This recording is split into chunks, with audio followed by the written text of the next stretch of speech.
Welcome back, ladies and gentlemen. It's Frank and Albert casting games from the NSSL. This is game number 2 between FsX and kkDash.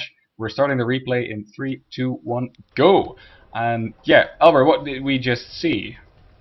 What did we just see? Well, I think it was really strange, a really strange game. Really think we both thought kkDash had it for a long time, but in the end he didn't have enough army, and he just lost some units, and then FsX could just roll the entire base and snipe all the production facilities before kkDash could make any more units. You're right. All right, we'll have to see if this game turns into one of these long macro TVTs as well. Yeah. FsX moving up, probably going to build a supply depot. So, while this game is getting underway, how about I talk about NSSL stuff? Sure, Frank, Yeah, I always enjoyed when you talk NSSL about stuff. NSSL stuff, because you talk NSSL stuff better than anyone I know. It's probably because I spend more hours doing NSSL than like, anyone else combined. Oh man.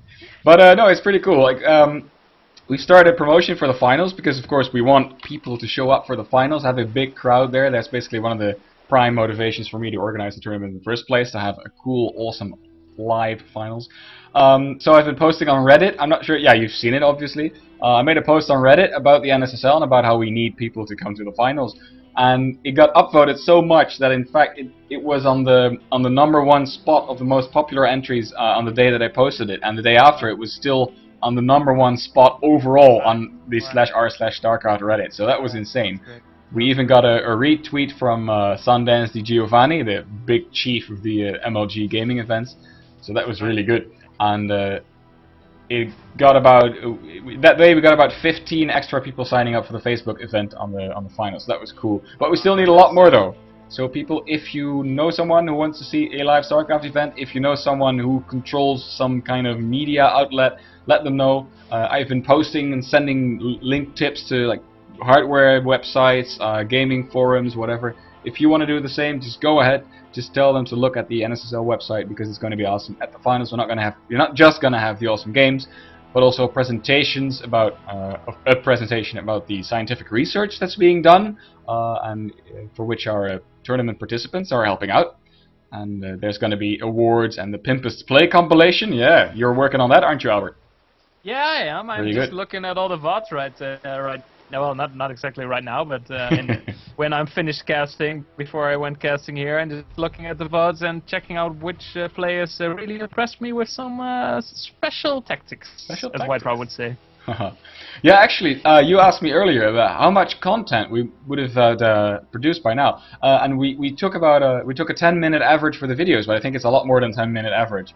So I think we can safely say that so far we've produced, like all the casters together, over 60 hours of content. That is insane. You cannot just watch that basically on your own. So it's a good thing we're getting a compilation. 60 hours of content. That's just great, and a lot of it was really great content as well, I think. I mean, as podcasters, they did a great job. A lot of the players really showed some really impressive skills. I mean, I was really impressed by all the skills that came from just these 2 universities in the Netherlands. You know, that's really impressive. Imagine what we could do if we had all of the Netherlands there. That would be great. Right, that would be really good. That would be really good.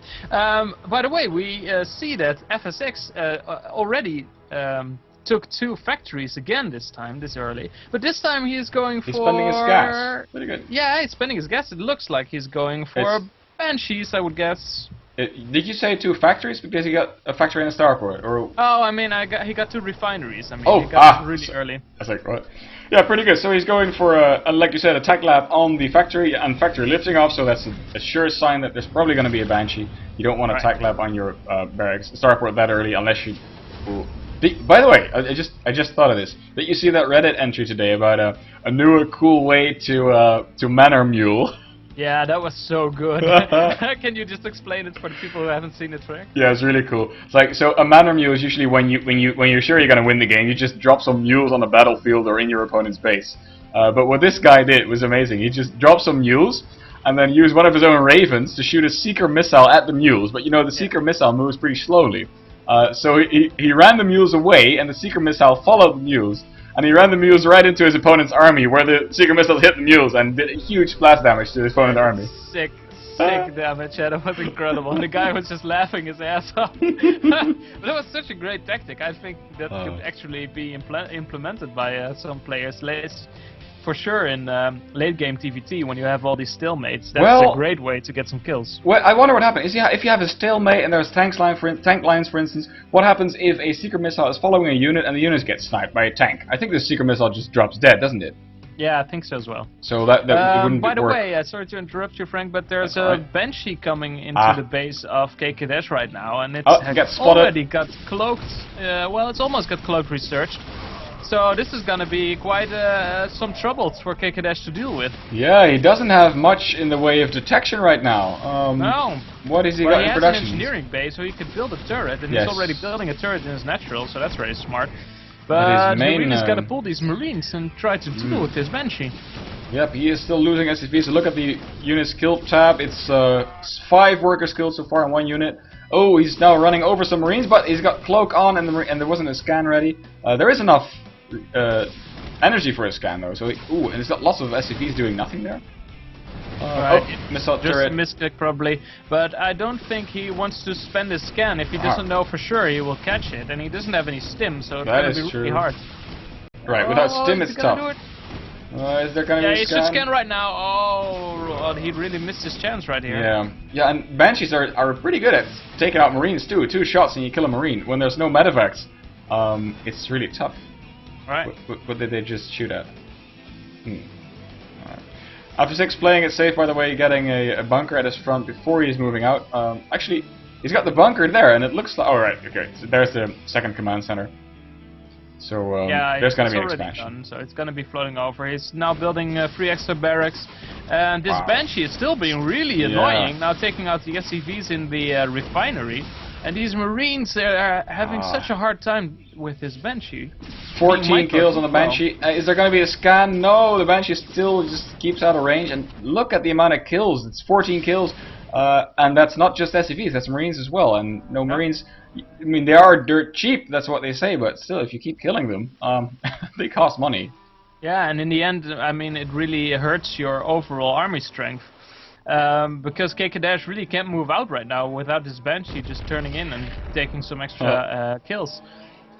FsX had to salvage one of his bunkers to let the siege tank out. That's now still just standing around at the choke because it's had a bit of trouble getting out. Right, and he's also building now his 2 engineering base, so he's probably gonna be working on some upgrades. So everything is looking really good, even though his command center, his expansion was really later than kkDash's. He's still looking in a really good spot. Yeah, but again, like last game, kkDash has significantly more supply. kkDash looks like he's a bit sharper on executing the opener at the start of the game. So his build order is a bit more tightly executed, which means that he's got a significant supply lead at the moment. Right. I think, in fact, that if he walks in right now, siege mode is done, but the tanks are not sieged. He could walk in and do a significant amount of damage with these Marines. They don't have stim yet, though. Yeah, that's really a problem, but stim is almost 75% done, and this Banshee is still doing so much damage. Oh my god, it's like 21 kills! Jesus! Oh wow. Yeah, that is really, I mean, wow, imagine the supply that kkDash would be at if he hadn't lost 21 units to this one Banshee. That's amazing. Really? This Banshee is really paying off for itself. Right, this pilot's got some skills, man. Yeah. Pilot chick, there we go. Pilot. Best Banshee pilot in the world.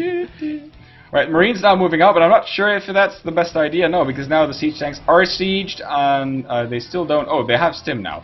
Alright, so if these Marines stim and run in, they might be able to break the front, but I don't think... Oh my god. They should try it. Oh, that was really close. They got one shot off. That was really close. Yeah, these siege tanks are just going to prevent any kind of pressure. Yeah, still, that many Marines with combat shield, I think they could have just ran up and shot at the tanks, shot at the bunkers, I'm not sure. No, I don't think they would have made it. Alright, we could test that out, maybe. You don't know the strength of these tanks, Frank. I mean, you played Protoss. That's Darren true. Doesn't use tanks on Protoss. Hardly, yeah. Hardly ever, yeah, because we then build... Oh, the Banshee gets taken out! Yeah, 24 kill Banshee finally dies. That pilot, he just shot out. Did you see it? He shot out. And he had a parachute. Oh, what you mean? It's a girl. It's a woman flying the Banshee, man. Oh, right. She shot out of the seats. She escaped. She that's good escaped. news. She's fine. Don't worry, you guys. Don't worry, you guys. This hero Banshee pilot is fine. So in the meantime, we see that FsX is not planning on getting another expansion, although I think his minerals are pretty oversaturated on both its bases. And kkDash already got his third up, so he's looking a lot better economically. Yep, definitely. Throwing down lots of mules at the third, quickly mining that one out. Still, yeah, again, he's in pretty good spot, but he doesn't, he shouldn't let FsX build up a huge army. And in fact, there's a drop coming, but the brilliantly positioned Marine by kkDash spots the drops. The drops move out of the way, so it's not sure that kkDash actually saw these drops coming. But he might have. No, he's not responding. So he's not responding. So actually, all the Marines are pulling back from his main, so this drop might do some damage. The 2 siege tank there as well. He could take out some add-ons, but he should get to work quickly though, because of course you don't have much time before the army comes up. One tank just pops up, manages to escape. Tank's now sieging up. Siege tanks, yeah, they siege up, and they're going to be able to shell the mineral line. There's a huge pile of Marines coming running in, but the siege tanks take shots. A little split. Did you see the split on the Marines? Yeah, that was good. But the tanks are going to go down. Bam! One last shot from the tanks, not killing too many Marines, but these Marines up here have killed a lot of SCVs. If we look at the worker skill stat, wow! FsX killed 39 SCVs in this game. That is insane. And the medevacs are gonna get away! Yes, and they're gonna drop down here. They might kill some more SCVs. Yeah, because kkDash is not watching these 3 more Marines, because they could have taken out that one medevac, but now they're already unloaded. Yep. And even more Marines are gonna go. Look at the SCVs. That's 48 SCVs. This is getting out of hand. FsX his supply lead is, but he's still got all of his Marines on top of his base. He just picked them up in their medevacs and gives chase to FsX's medevacs. But he's not considering that option, I guess. Right. Well, it's really hard right now because it really seems like kkDash really has trouble with dealing with these drops, while FsX is really good at executing them. Look at so this. it seems like the bane of yeah, there's a pile of units running by some Marines from FsX. And this is gonna be a slaughter fest. No medevacs to support these Marines, and it's 1-1 Marines from kkDash against the. Oh, I wasn't quick enough.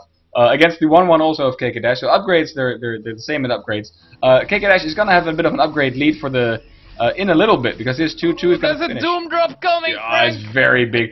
On the right side of the map, look at all these siege tanks that are coming. That's insane. There's a scan for FsX going down, and all of kkDash's army is out of position. These siege tanks are gonna get sieged, and there's no way basically that kkDash can approach this drop with the units that he has at the moment. So this is gonna be really losing a tank right as it pops out of the out of the factory. Ooh, I think that with your production facilities getting sieged like this, it's really hard to come back. What do you think, Albert? Right, I really think so. It looks like kkDash is now trying to move out, but I think that FsX has probably a pretty good spot right here with his 3 tanks and 2 bunkers at the top of the base. And in the meantime, FsX is just wreaking havoc in the base. Look at the defense at the front from FsX, by the way. There's no way that kkDash is gonna get up there with the units that he has. No, I think this might actually just be a GG. FsX is gonna take out all of the production facilities. There's no way that his third is gonna get that his main is gonna get sieged. So this 2-base timing basically from FsX really undid kkDash, who had a hard time dealing with the drops and the multitasking. Yeah, the drops really did way too much damage. kkDash didn't know what to do with them, or didn't react quickly enough. And now he's found himself in a position where he was ahead most of the game, but now actually he can't do anything because he can't produce. So he has a lot of money, but no way to make any new Marines. He's trying to go for a drop himself right now, but.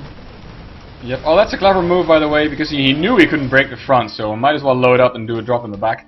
There is a missile turret, 2 missile turrets there, but they're not going to be able to reach the. Nope, the medevacs are just going to unload safely. There's a lot of SCVs here that could get killed, but at this point, even killing a pile of SCVs won't do him any good, because FsX got way too many SCVs for 2 bases anyway, so he can even spare some. He's probably like, oh, thanks, man, and I can make some more attacking units. Both players getting supply blocked, by the way, losing some supply depots. But no, FsX is going to be able to turn around and clean this drop off, and he's still got this huge push going on in the base from kkDash. taking out the last siege tank. Was that the last siege tank from kkDash? Yes. He's got 12, 10, 7, 4. Now he's got 4 Marines left against the 47 Marines and 12 tanks from FsX. So FsX is definitely in an unwinnable position. And there's the GG from kkDash. Well played. Indeed, well played. Yeah, it was really sad because I think kkDash really showed that he was on top of his macro, but dealing with those drops was really a big problem for him. So yep. Yeah, I hope he didn't have too much problem with lag. Well, he didn't complain about it this game, no, so I don't know. But even with lag, yeah, you should be able to deal with those drops. Yeah, in some way. I think. But but it's really hard. I know. I mean, I hate drops as well, Frank. What do you do? What do you think? Oh, I hate them too, man. Yeah, it's I have to listen to day 9 and start dealing with them properly. But unfortunately, this is the last that we're going to see of these 2 players because neither of them has unfortunately made it to the round of 16. So, and of course, the round of 16 has been played already, by the way. So, if you're watching this at the same time that we're casting it, then you know that neither of them has made it out of the group phases. But I think it's great that we got to see their games as well, because, like I said, and really thankful for playing, and they made it out of the first group phase, so they really showed some potential. Yeah, and it was really great of them to join the NSSL, of course. Cool. They should keep practicing and definitely come look at the finals, which are going to be awesome. And I'll talk a bit more about the promotion of the finals in the next cast that we're going to do in a little bit. So stay tuned. Albert and Frank signing out. See you later. See you later. Bye, guys.